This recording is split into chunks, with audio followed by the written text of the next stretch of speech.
second speaker is Ashley, and Ashley has lived her whole life in a small town of Wallaceburg in southwestern Ontario.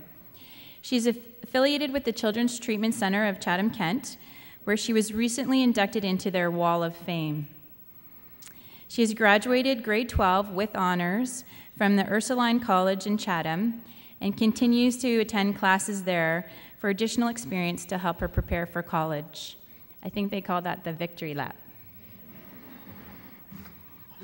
She is interested in counseling and working with people. She takes any opportunity to teach her fellow students about her disability and to show them that in the many ways she is just like them. She hopes to inspire people to take advantage of any opportunities that may come their way and the importance of having a good support system.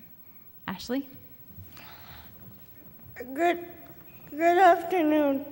My name is Ashley DeLeon.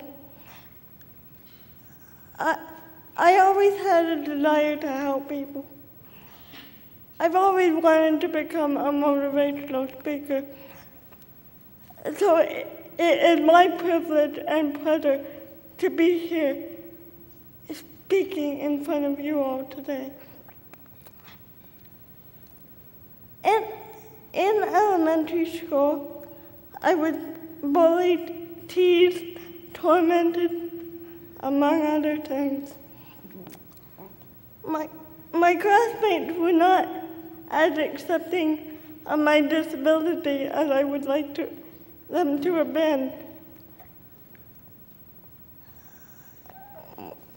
When I moved from my small town of Wallaceburg and that small school to the Pines in Chatham, I found it overwhelming. I was worried that the bullying would continue and perhaps get worse. But to my surprise, when I walked into school on that first day, I found a very different place. They were accepting of me, and I saw change. And slowly, I found total acceptance.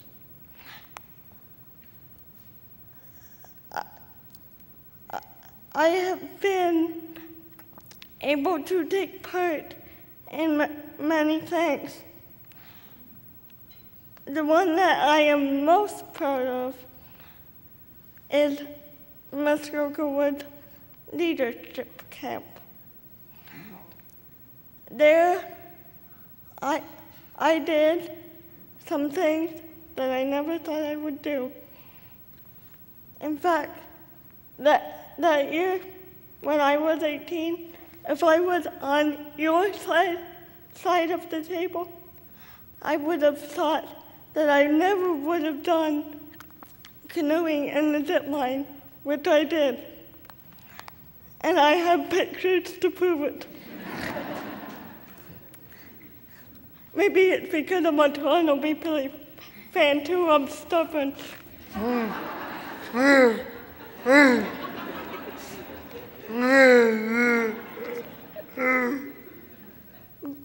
But they were overwhelmed at how inspiring I was to them doing those simple activities.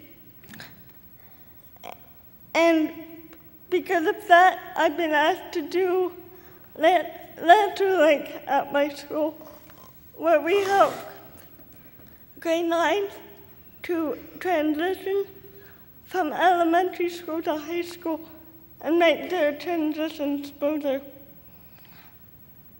Another seminar that I was a part of is Speak Up. There, I was the only physically handicapped person, so I chose to speak about accessibility, to get the word out, and to let them know how much I struggle on a daily basis.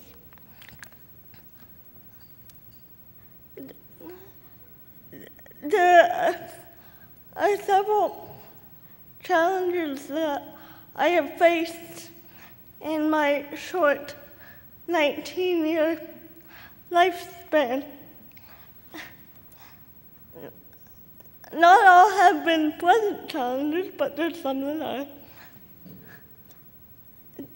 The recent death of my father last December has made me realize that I need to take advantage of the local resources, like the treatment center where I live. But you see, the reason why I was afraid, the reason why I was worried, is because they came into my home at first, and I felt very invaded because that is my personal space, and nobody invades that. So my suggestion would be to not necessarily start with the quiet in the home, start with the quiet in your treatment centers to make them more comfortable, make the family more comfortable, as well as the quiet. Because the support system is so important when they're learning to trust and build that relationship with you. Something that helped me was the fact that somebody shared a story with me, let them know that they had challenges too. Because we don't hear about normal people's challenges, or what are called normal. I really don't understand what that means. But we are all people that have change in our lives, have obstacles. Some of us get more stressed out about them than others. I have a lot of anxiety when it comes to change, but because of the things that I've had to adapt to over the past year, I think I have become much better at it. Like I said, the death of my father in December, and then the death of a classmate tragically less than a month ago. And just before I came to speak to you all here today, two of my EAs that I was close to were moved quite abruptly. That's not fair to anyone, let alone us. But see, what I've learned over the past year from the treatment center and from all the people around me is that I was holding myself back. I was my own worst enemy. And for some things I still am. It still takes some, come on, you can do it, you know. In fact, I did this with a speech right now. But you know what? I'm okay with that. And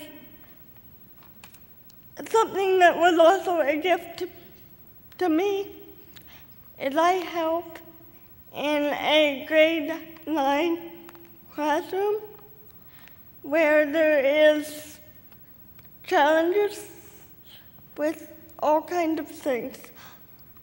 Reading is one, and I was asked to give them a lesson on heroes. So I had them write a paragraph on what a hero meant to them. And as I read some of these paragraphs, I could see that they see me as a hero too.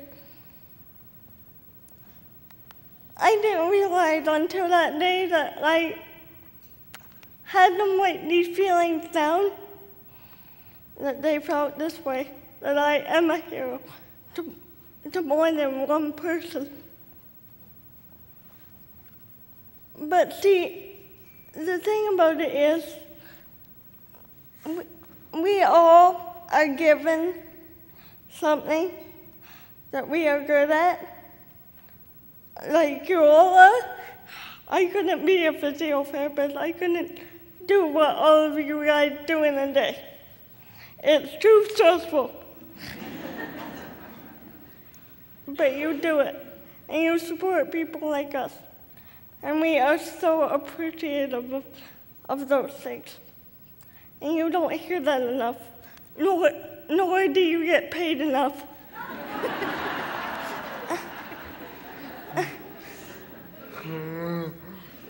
But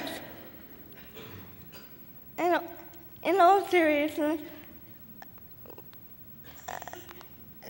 the people that you help every day are not always given the opportunity to help, to talk to you and tell you how much of a hero you guys are every day. I realized through a lot of things what a true hero is. And a true hero is an everyday person that helps somebody else, that goes above and beyond what they're supposed to do and helps everybody else. Something I want you guys to remember, though, is that we can never plan our future entirely.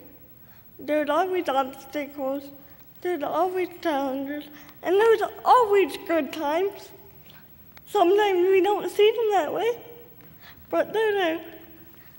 And I just want you all to know how much you mean to us, to me, to everybody that you work with across the treatment center board. Thank you very much. That was not needed. Nice speech, Brett.